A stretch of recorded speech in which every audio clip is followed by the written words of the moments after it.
terima kasih Anda masih bersama kami dalam Aceh Bicara Baik KIP. Kita lanjutkan ya tanggapan KIP tentang keseriusan KKR ini untuk terkait dengan anggaran ya yang dibutuhkan untuk memenuhi kebutuhan yang memang sudah dibutuhkan sebagai pemenuhan hak korban. Ya, jadi begini, KKR ini kan kayak bayi baru lahir ya. Jadi semuanya harus disiapkan sendiri. Karena bicara juga contoh, nggak ada di Indonesia, belum ada KKR kecuali Timor Leste. Jadi mencomot contoh sana, mencomot contoh sini untuk kemudian mana yang terbaik yang bisa diaplikasi. Nah, untuk reparasi KKR sudah punya SOP-nya. Mungkin harus dilihat lagi sebagai apa seperti Pak MTA bilang tadi, bahwa untuk menganalisis data tadi kita harus duduk bersama. Nah, untuk data awal KKR itu sudah melakukan analisis, ya. Kita sudah melakukan misalnya seperti ini, ada orang yang ingin, misalnya gini ya, ada orang hilang, keluarganya bapaknya hilang. Satu yang dia minta, tolong cari bapak saya. Nilai apa yang harus kita taruh di situ? Tidak semua itu dihitung dengan uang. Satu lagi korban, suami saya juga hilang. Saya hanya mau setiap tahun dikendurikan. Nah, ini permintaan-permintaan korban yang kadang-kadang itu di luar ini kita ya. Oh, dia nggak butuh sama sekali itu. Yang dia butuh adalah ini. Gitu. Saya nggak butuh apa-apa, Bu. Yang penting saya sehat dan kemudian saya bisa mudah karena saya sudah tua. Tapi jangan lagi terjadi jaminan ketidakberulangan. Ini juga hal yang kemudian bagian yang terintegrasi dalam reparasi itu sendiri.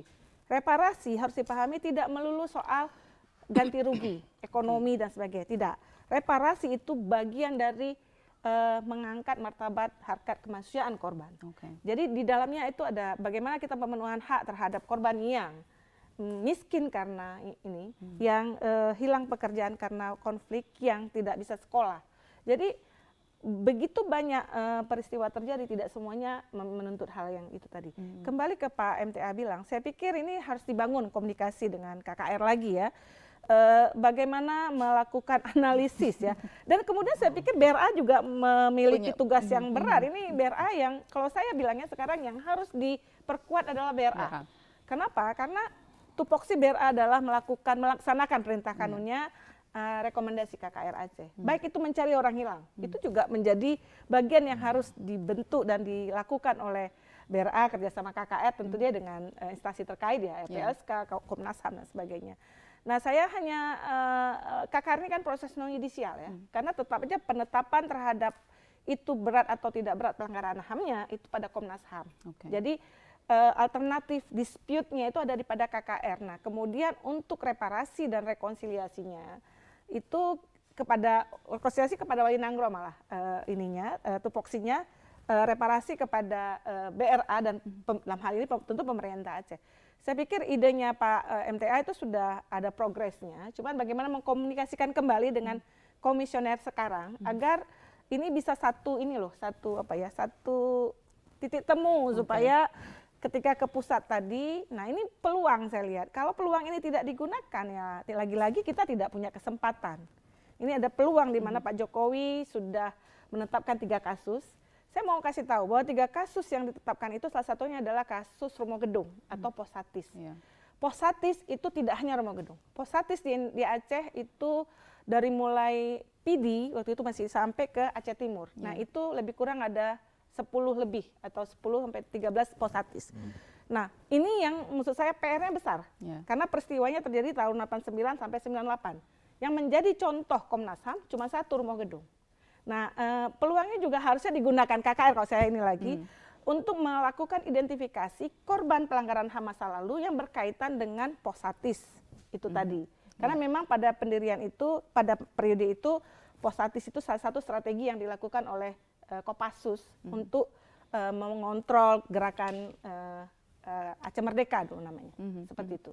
Itu yang maksud saya ini peluang lagi buat sayangnya KKR tidak bisa hadir hari ini. Harusnya KKR hadir di sini bisa menjawab langsung apa sebenarnya kendalanya dan pemerintah Aceh juga dengan harapannya lebih concern untuk bisa menyatukan visi misi begitu ya agar ini bisa dengan segera dilaksanakan. Dan ini kan tentunya jadi bebannya BRA juga ya, karena masyarakat korban di sini yang pasti menuntutnya ke BRA begitu ya, terkait dengan pemenuhan hak mereka begitu. Nah, apa yang bisa dilakukan oleh BRA untuk bisa menjalin komunikasi baik dengan KKR kemudian juga pemerintah untuk bisa menyegerakan ini bisa terpenuhi untuk para korban HAM?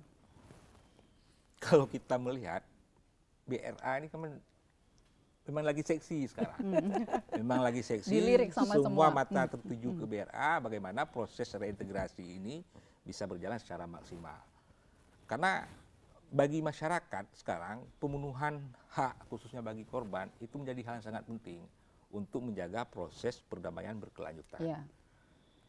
Makanya sekarang bagaimana kalau BRA pun bergerak sendiri tanpa dukungan dari semua pihak, tidak bisa juga. Karena apa? Ini menjadi beban yang cukup besar untuk memberikan pemenuhan hak bagi seluruh korban pelanggaran HAM di Aceh.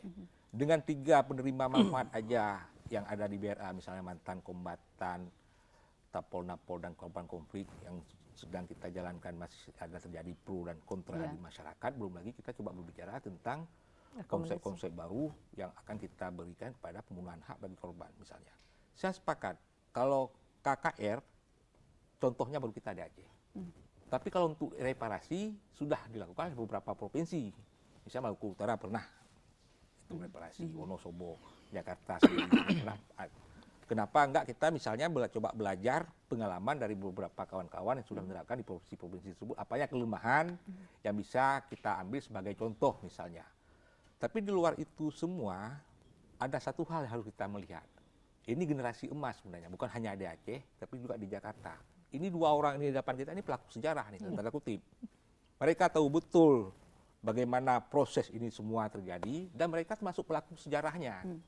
Bagaimana misalnya awal perdamaian kawan-kawan ini pernah menggagas misalnya dulu KPK, Komisi Pengungkapan Kebenaran. Bukan KPK itu ya? Ya bukan. Ini betul, ini cikal bakalnya KKR Aceh. Ini cikal bakal. Aktor-aktornya di hadapan kita. Coba bagaimana kita melahirkan konsep KKR Aceh itu yang berlandaskan syariah dan adat, ya kan? Maka tidak asing, cuma tinggal sekarang bagaimana political will. Kalau kita melihat dari pemerintah pusat sekarang, Pak Presiden sudah membuka pintu. Bagaimana melahirkan Perpres tentang penyelesaian non-yudisial.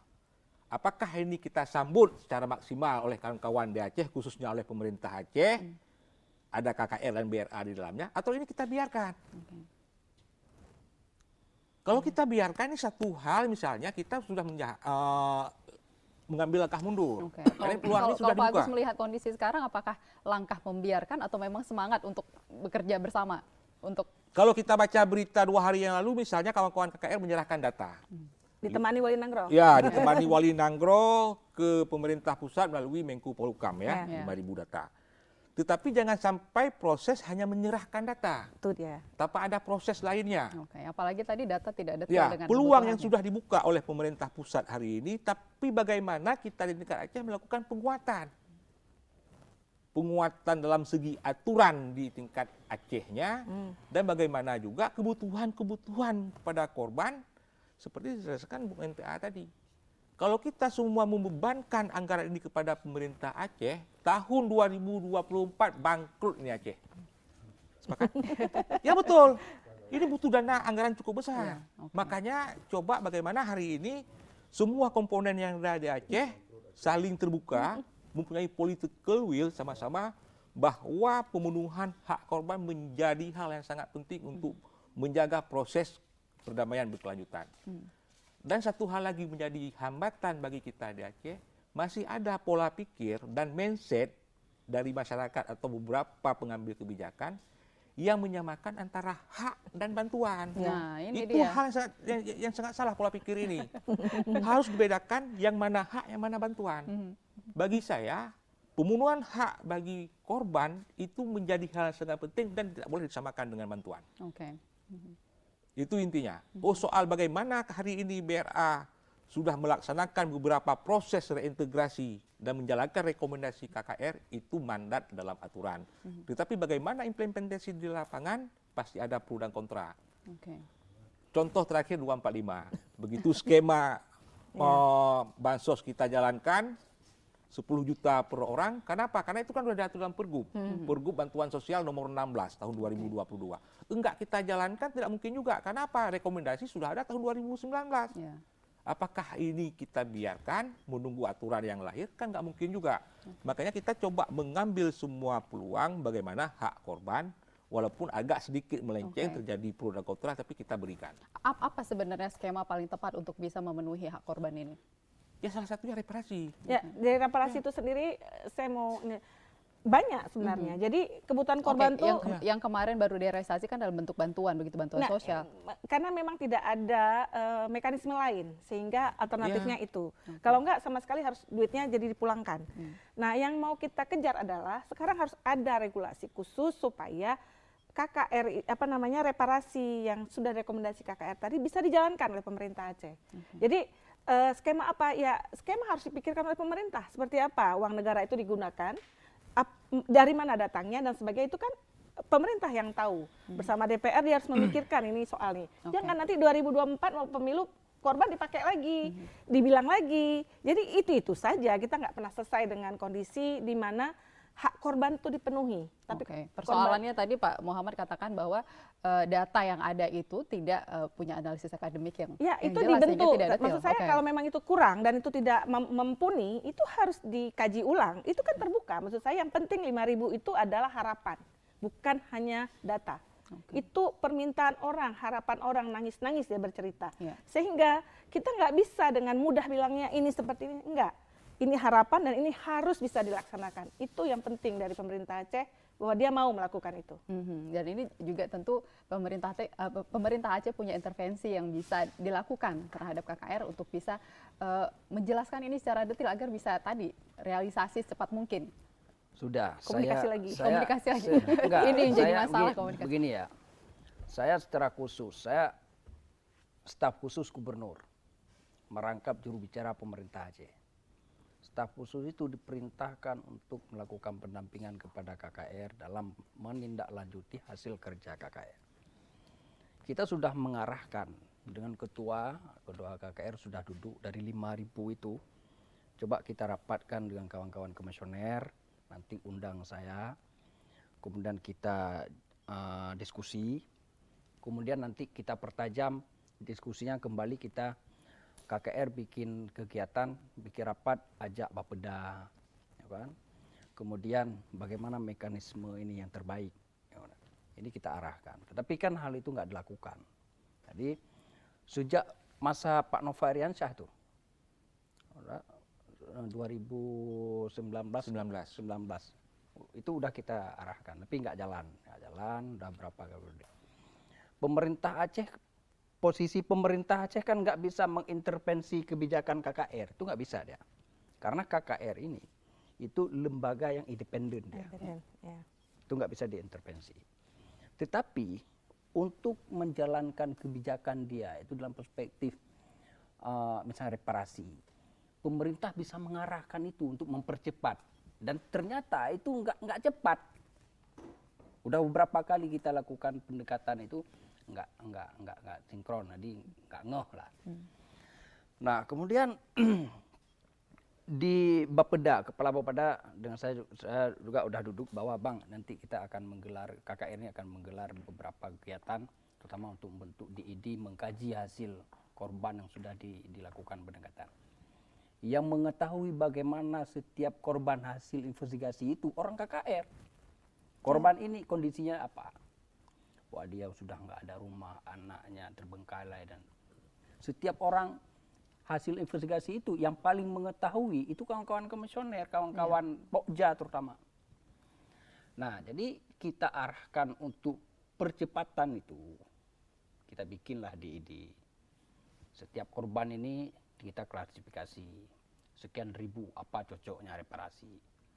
Reparasi beasiswa berapa ribu orang dan sebagainya, dari 5.000 itu. Ini kan menghasilkan program-program dia. Ada misalnya korban, dia nggak ada lagi suami, dia tinggal janda misalnya. Reparasi tidak tertutup kemungkinan rekomendasi yang dihasilkan KKR, janda ini setiap bulan harus dibayar jatah hidupnya barang 500.000 per bulan misalnya. Itu kan bentuk reparasi. Nah, jadi hal-hal seperti itu dikaji, dipilah. Oke. Dan pemerintah Aceh bentuk dia untuk mempercepat itu menyediakan anggaran untuk hal seperti itu. Oke. Pelaksanaan reparasi kemudian ada program-program besar.